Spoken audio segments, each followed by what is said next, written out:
It's all about the people. It really, really is. Nobody can do everything on their own. Hello, everybody, and welcome to SuttonsDaze. If you're new here, my name is Lisa, and we are all about pantry preparedness. And sometimes we sneak in a few things about preparedness in general. Recently, I did a video on elder orphans. Thumbnail looks like this. The link is in the iCard up above and down below. And that video generated a lot of conversation about people who are Gen X or baby boomers who are aging and are completely on their own.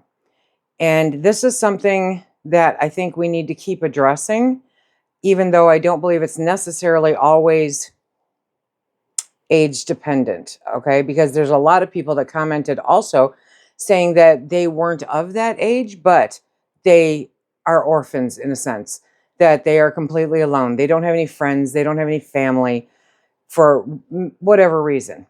But one of the main themes that I seemed to pick up there was that they just didn't have any friends. That can be a very lonely existence. And so I'm going to keep encouraging you to get out and meet your people. There is a term called a mutual assistance group, and I want to read you this definition. A mutual assistance group, aka MAG, okay, is a small trusted network of individuals or families who agree to support each other in times of crisis, whether it's natural disasters, supply chain disruption, civil unrest, or a long-term emergency.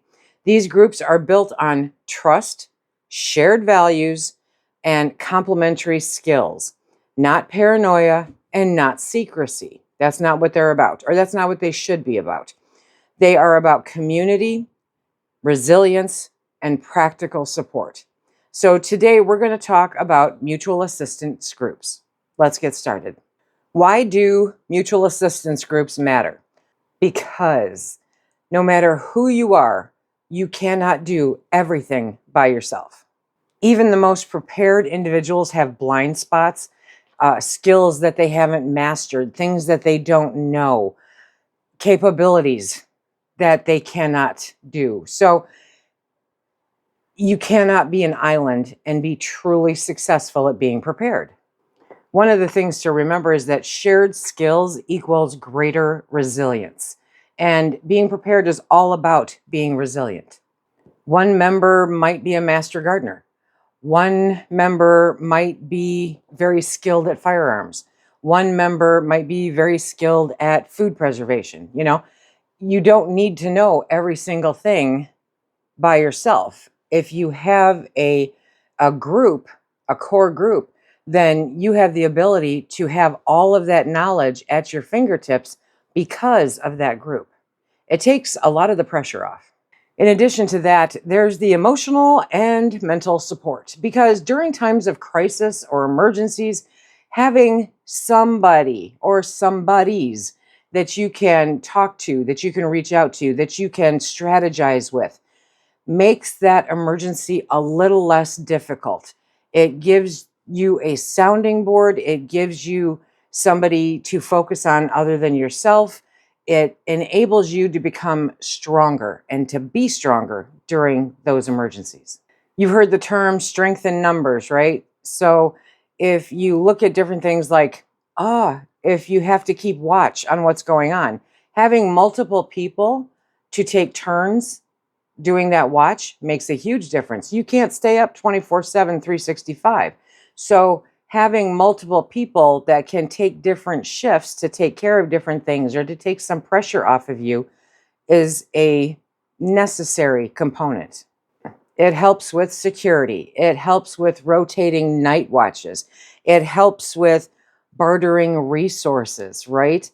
Having more people be part of your core group, not saying a large group, but more people, more than yourself being part of a larger group enables you to cover many more of the bases, if not all of them. For certain, it reduces the burden of preparedness. I've never considered preparedness to be a burden, but if you are relying on only yourself to cover absolutely everything, then it becomes a burden. Then it becomes a problem. When everyone in the group contributes, when everyone stores extra water, extra food, extra security tools, extra seeds, extra books, then you don't have that financial burden of not only acquiring it or of learning it, but of housing it, if it, is a whole bunch of stuff. Having more than just yourself to rely on allows you to reduce the burden that's on your shoulders. You're not the only one that has to know about first aid. You're not the one that has to know everything about first aid, because maybe the other person knows a little bit and you know a little bit that's different, and somebody else knows a little bit that's different. Together, you know a lot. It really reduces the burden. Better decision making, especially during a crisis situation. If you are relying 100% on yourself, then you don't have that sounding board. You can't have that conversation going, is this really the best idea? And a lot of times that will lock people up in fear and make it so that they don't take action. As a group, you can brainstorm, you can troubleshoot, and you can adapt much faster because you have those other voices, you have those other ideas and opinions to bounce off of. When you have group discussions, it often leads to more flexible and adaptive plans that are successful. Okay, so how do I join a MAG? That's the tricky part, right? Before forming or joining a MAG, you want to take into consideration some things that make them effective. It'll help with the decisions. Number one is that trust is everything. Without trust, you have nothing. Just like in a marriage, if you don't have trust, you don't have a good marriage. If you have friendships where you don't have trust, it's not a good friendship. With a MAG, you have to have trust. It is imperative. It's not just a prepping club. You know what I mean? A bunch of preppers getting together. No, that's not what it is. It's a relationship. It's another kind of relationship that you have out there, and the people that you have involved in it must be trustworthy, discreet, and dependable. Those are very, very important. I know with me, there are very few people that I welcome up the driveway of my home, and there are even less that I welcome through the doors of my home, because I have trust issues possibly, but I need to know 100% that I can trust them to be discreet and to be dependable and to not announce to the entire world what's happening in my home. Having shared values is a huge part of that. Huge part of that. If you have had to be around people that have different values than you, then you know how difficult it is to carry on even the most basic of conversations. You have to have shared values to have a mutual assistance group. Without that, there is not that level of trust that you need to make it successful. And remember, it's not about stuff. It's about skills. Skills over stuff. What you can do is often more valuable than what you have. Knowledge really is power. So it's not a matter of, interviewing, do you have a year's worth of food put up? No, but what skills do you have as far as being able to feed yourself? You have to look at it in a different manner because it's definitely skills over stuff. A MAG can be as small as 2 families or as many as 12. What you have to remember, though, is that the more people, the more complexity, the more tension you have to try to stay away from, the more different opinions you may have to maneuver around. So the bigger the MAG, you can pull it off if you have the shared values. But if they don't all have those shared values, then it makes it a lot more challenging to do. So it's not a numbers game. If it's not a matter of families, you can have a MAG that is 3 or 4 people. And that's great. To me, that's like the perfect number, But if you have families or if you have more than one family that you want to be in your MAG, you need to make sure that you really do hold similar core values and that you trust them. First, we're going to start with how to create a mag, because I always think it's easier to create one than it is to join one. Maybe it might be a little bit more challenging, or you may not want that responsibility. But in my opinion, it's easier to create one. So the first thing that you want to factor in is start with people that you already know. So the family members, right? Or church groups that you're involved in, neighbors, even coworkers. Go cautiously with that one. Homeschool groups, hobby clubs like gardening, canning, hunting, that kind of thing. Pick and choose. That doesn't mean that everybody that's in your gardening club is interested in leading a more prepared lifestyle. And that doesn't mean that everybody in your hunting club wants to lead a more prepared lifestyle. So be very particular, and especially with your family, be very particular about who you invite into it. Really pay attention. Make sure that you hold all those core values and that trust. What you don't want to do is go up to them and go, would you like to be part of my mutual assistance group? I'm forming a mag. No, that's not what you want to do, okay? You want to build a relationship first. Make sure that you are building those relationships, building those friendships. How do you get friends? You have to be a friend. How do you people? You have to people to find your people, okay? But you really need to focus on building those friendships first, or that relationship first, before you start going all in with, I want to create a mutual assistance group. Yeah. And this is not as hard as you would think. It's not. Who are those people, if you belong to a gardening club, who are those people that you naturally gravitate to because you can relate to them? Focus on them. Don't focus on the rest of the group, okay? Look for natural rapport with the people. Look for similar worldviews with the people. That's where you start. You have to build the relationship first. This is the covert part, right? You want to gauge their interest gradually. Again, it's not a matter of walking up and going, would you like to be part of? No, okay, you don't want to do that, okay? But in a natural segue in a conversation, if you're having a conversation about the world at large that day, right? Do you ever think about how your family would handle a long-term power outage?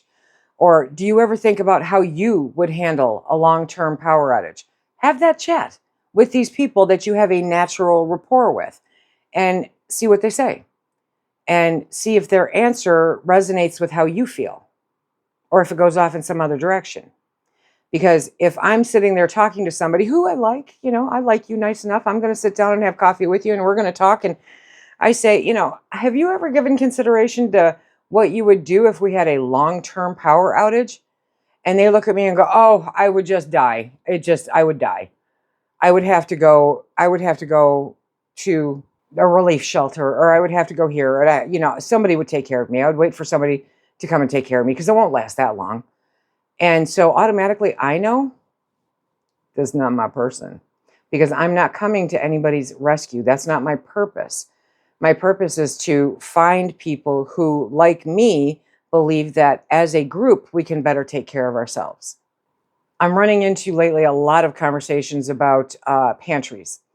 And I've been approached a few times now with people saying, hey, how much would you charge me to come and help me figure out my pantry situation? And I'm like, I know you. You're a friend of mine. I'll help you. Just tell me, when our schedules can hook up. I have no problem doing that. That kind of conversation can be uncomfortable for the person asking it, definitely, because they don't know how they're going to be received, or they don't know if I'm going to say something like, oh, $100 an hour. No. Anybody that knows me knows better than that, okay? But if you're not involved with somebody actively who is doing some kind of food preservation and pantry preparedness, then a real simple thing is, have you considered getting extra food or supplies on hand? And see what they say. It's just exactly that simple. And based off of their reply, you can make the decision whether or not you think you should go further. Don't make that the only question you ask, okay? It's you have to step into this gradually. It's like getting into a really cold body of water. You tiptoe into it, no nesty plunges, okay? So you have to kind of branch out slowly but surely, start the conversations. And that's it. You're not asking for a commitment. You're just starting the conversation. Finding skills and interests. And as I've said before, how do you find your people? You have to people to find your people. And the best way to do that is by identifying your interests and meeting people while you learn about those. So if you are looking to take a CPR class, if you are looking to take a basic first aid class, if you are looking to take a martial arts class, okay, find those people that you have a natural rapport with and start talking with them. Again, it's a conversation, not a commitment. But you want to encourage people, especially if you're considering bringing them into your mag, to assess their skill strengths. So I think I'm about a 5 on my first aid. Mechanical, I'm definitely like maybe a -1. Food preservation, oh, I'm hitting right up there around 9.5, I think. Defense, nice little 5. Teaching, yeah, I think I could do that. Sure, I'm going to say a 7, Talk to them about it. See, I've been trying to assess different things that I can focus on and how I can improve. And these are the topics. Where do you think you fall under these topics? It's conversation. And by all means, do not age discriminate, okay? Do not exclude older or less able folks because they are capable of doing a lot of things. Wisdom, childcare, and emotional steadiness are huge assets. And anybody can have those. They don't have to be able-bodied, muscular, 45-year-old men who are sharpshooters and know how to run a pressure canner. No, they don't. No, they don't. Okay? They need to be people that you like to talk to and that you can stand being around who have similar outlooks that you do. And how old they are and how able-bodied they are really doesn't matter. Unless you're planning at some point to have your entire group bug out cross-country on foot. Then they might have to consider that. Now, the really fun part, okay, is, again, peopling to meet your people. Host a low-key skill night. How do you do that? You say, hey, I am making a huge batch of soup, whatever, lasagna, spaghetti, whatever, okay? And how about you come over and there'll be 5 of us and you can tell us about this skill and that person will tell us about this skill and that person will tell us about this skill. Just a cursory thing and we'll talk about it. What do you think about that? And see what they think, okay? You can teach how to make fire starters. That's like Prepper 101, right? Or how to filter water because everybody's got water on their mind. Invite a guest to demonstrate herbal medicine or radio comms. I mean, how cool would that be? Hey, Joe, I have my group of friends and I would like to introduce you to them and I would like for you to be able to teach just some basic radio communications. What do you think? Run with it. It's a great way to bring people together to focus on those like-minded things. You still have not formed that mag, but you're getting closer. You want to keep it casual, but practical, okay? And don't make it sound like doomsday prep because it's not about the end of the world as we know it. It's about everyday emergencies. As you're moving along in this, it is definitely a good idea to discuss expectations and boundaries because those need to be in place. I am big on boundaries. What does help mean? Are you expecting people to check in on you every single day at 6 p.m. to make sure you took your meds? No. Are you expecting them to be a productive member of this group that meets once a month to discuss different ways that we can be better prepared? Yes. Will you store supplies for each other? That's something you need to figure out right from the get-go, okay? Because not everybody has a whole bunch of space. Not everybody wants to be responsible for that. So that's something that you need to put out there and make sure that to an extent it's reciprocal because it's not all give, or take. There's definitely a give and take there that you need to master. And if there is a crisis where you do have to relocate, where you do have to bug out, will you do it together or will you shelter in place together? Or will you just check in? These are things that as you're building this group and adding these people that you need to determine, and you need to determine if their response fits what you're trying this main core group to be. Now, let's say you don't want the responsibility or the work of trying to put one together. I get it. I still think that's the easiest way to do it. But if you want to join an existing mutual assistance group, okay, you want to get active in the preparedness communities. They're out there. You can do a search. I mean, I know that I could do a search for Michigan preppers. Yeah, I think there's a few groups that actually have that in their name, and that will show me these online groups, big, small, whatever. And from there, you can figure out about meeting people, because they do meetups, they do gatherings where they can talk, to each other, where they talk about different things, and you can decide, do I really want to be part of this? Attend local workshops, survival expos, yes, or homesteading fairs, because preparedness and homesteading definitely overlap a lot. So you want to be able to go to all of these, some of these, and check them out and see if you can really stand listening to that person that's up there talking. A really great way to get involved is to get your CERT training. That stands for Community Emergency Response Teams, like everybody has them. Or visit a ham radio club. Get your ham radio license and participate in these clubs. These guys are always so nice. They really are. Now, do I want to spend all my time with them and have them as part of my core group? Probably not. But you can meet, and there's also women in there too. But you can meet them, and then you can make determinations from there. Getting to know people is not a bad thing. And you have to know what you're bringing to the party. You really do. You have to have a contribution to some extent to this party. So be valuable first. Figure out what your value add is to an existing group. Share knowledge, show up on time. There's nothing I hate more than people who show up late. Offer help. People want to partner with contributors, not just takers. And you want to ask around thoughtfully. You really do. How you ask things, how you speak to people makes an impression, a really big impression. So don't say, I want to join your mag. How do I become a member of your mag? Yeah, no. Instead, say, do you know of anyone local who's serious about preparedness and community? That's much better than asking to join their mag, okay? You are looking for introductions to people who are serious about preparedness and community. And you need to be willing to prove yourself. Nobody's going to take your word for it. So at some point, you're going to have to prove yourself. They are cautious for good reason.